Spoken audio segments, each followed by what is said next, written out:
Yo, what is good, Knicks Nation? Welcome back to Knicks Media. This is Richie, and in this video, I want to recap the New York Knicks victory over the Detroit Pistons. We come out on top in this game, 114-104, and we are officially over 500 heading into the All-Star break for the first time in a long time. Before I hop into the video, I just want to mention, if you guys are new to Knicks Media, do not forget to hit that subscribe button. And if you guys want to check me out over on Instagram and Twitter, that is at nyknicks_media. And if you guys enjoyed the video, don't forget to thumbs it up. With that being said, let's jump right into my recap. So going into this game, it was obviously one of those games where we needed to win, because these are the types of games that playoff teams win. And we blew out the Detroit Pistons in Detroit 2 games ago, so there's no excuse to take care of business against the worst team in the Eastern Conference once again, and that's exactly what we did. Julius Randle absolutely showed up, and he proved to be an all-star, and he officially also got drafted from Team Durant. And it was actually crazy. If you guys watch the clip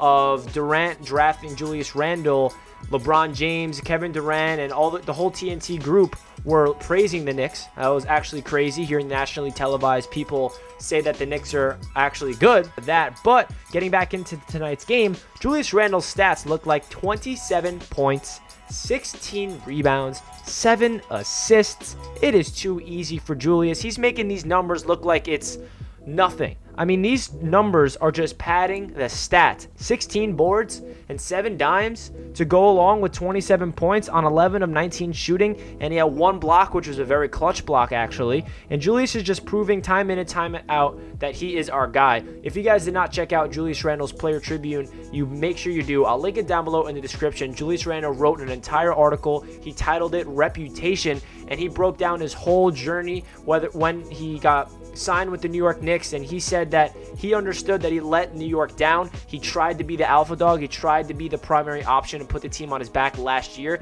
and he failed, and he understood that he failed, and he had to bounce back this year, in which he did, and now he is becoming a star in the making. And hearing the stories of Kobe Bryant and connecting it to how this New York Knicks team is very young, and they have such good work ethic, and just go check it out, because Julius Randle wrote it beautifully, and it's awesome to see what Julius Randle had to say about that. But let's talk about some more individual performances. RJ Barrett had a very efficient night. He finished with 21 points, 5 assists, 4 rebounds, and he shot 9 of 13 from the field, 1 of 2 from downtown, and is just continuing to improve each and every game. These are the types of nights from RJ Barrett that tells you that he is trending in the right direction.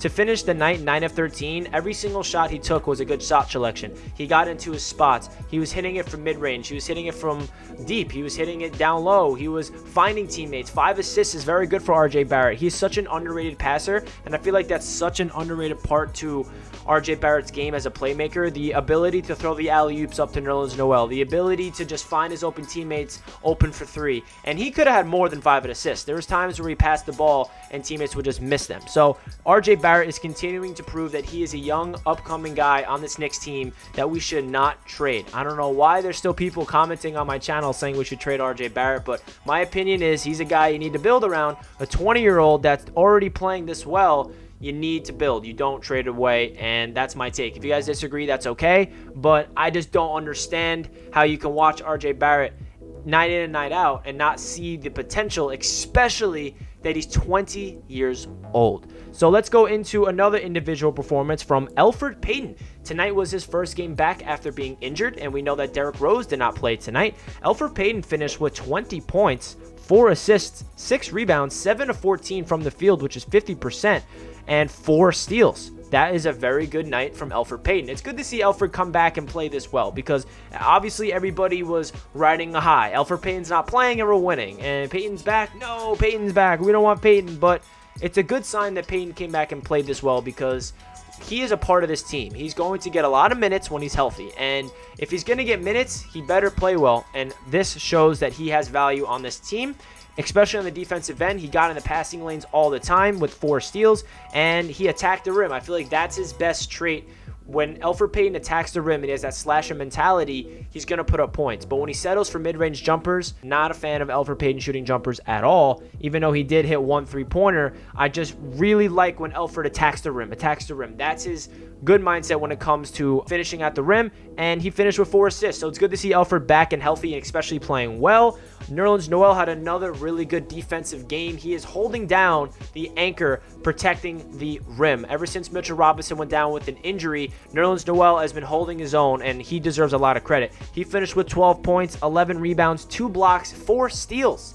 That is awesome numbers from Nerlens Noel. Again, he deserves a lot of credit. The reason why we're still top 2 defense in the entire NBA is because of Nerlens Noel and the coaching staff and everybody just buying into the system, obviously, but Nerlens deserves a ton of credit. So let's get into the bench. Frank Ntilikina, he only finished with 9 points, but those 9 points were ridiculous. He had back-to-back-to-back threes, and it all came in a stretch of like 4 minutes or something like that, and Frank was hot. I don't know why he didn't shoot anymore. He finished 3 of 4, and he never really got a lot of minutes. He only got 12 minutes on the night, so that's probably why he did not get into rhythm. But man, does Frank Ntilikina look confident out there shooting the 3-point jump shot. He's not just shooting open J's. He's taking the ball. He's on the wing, dribble move, sizing people up, step back 3-pointer, contested, bang. I mean, we haven't seen this type of Frank Ntilikina. We haven't. We've never seen a guy in Frank that has confidence to shoot the ball like this. We always pound the table for Frank to look at the basket. Previous years, Frank is the type of guy that's like so rattled. He doesn't know what to do with the ball. He passes it when he should have shot. But we're seeing a different Frank Ntilikina. When we drafted him, I said that he's going to be a 4 to 5 year project because he's so young, he's foreign, and he needs a lot of time to develop mentally.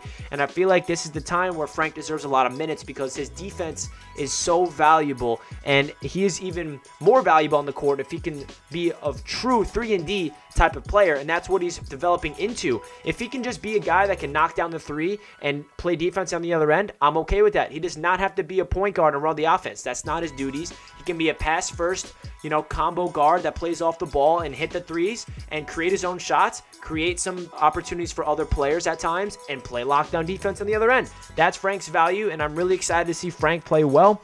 Alec Burks, he had an okay night tonight, 9 points, 4 of 9, nothing too crazy. Emmanuel Quickley had a rough night tonight, probably his worst game of the season because he finished with 0 points.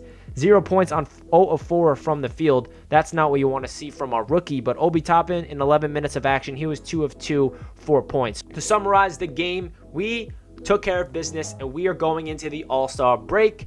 Officially the 5th seed in the East, I believe. So this is going to be an awesome All-Star break because we got a lot of things lined up for the New York Knicks. We got Julius Randle participating in the All-Star game, obviously. We got Obi Toppin in the dunk contest. We also have Julius Randle in the skills challenge. So I'm going to be live during the entire All-Star game, Julius's All-Star game, the Obi Toppin dunk contest, and Randle in the skills challenge. So stay tuned here on this channel. But it was an overall great game from the Knicks to take care of business tonight. Wasn't a flashy win. Wasn't one of those bold statement wins where we defeat a playoff team. It's one of those wins we need to do to take care of business in order to be a contender in this league.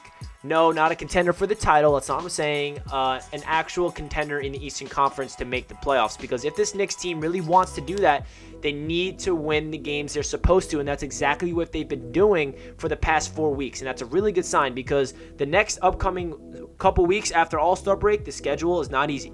They're not in a favorite. We're going up against all top-tier teams. So getting all these W's against the lower echelon teams is a very good sign for the New York Knicks. And I'm excited to see Julius Randle really show himself as an all-star. I'm excited to see RJ Barrett prove to be a guy that's 20 years old and only getting better and better, and seeing his outside shooting is something that nobody expected this season because RJ did not shoot the ball well last year. RJ started the season off not shooting the ball well in the beginning of the season, and now he's shooting the ball, I think, 35% from downtown, which is awesome. So awesome to see RJ Barrett play well, and it's just an overall great win. Comment down below your thoughts on the video and the overall take on the New York Knicks victory over the Detroit Pistons. If you guys stayed until the end of the video, do not forget to comment down below a Statue of Liberty emoji. That does it for this video. Hope you guys are having a fantastic day. Let's go Knicks. I'll catch you guys in my next one.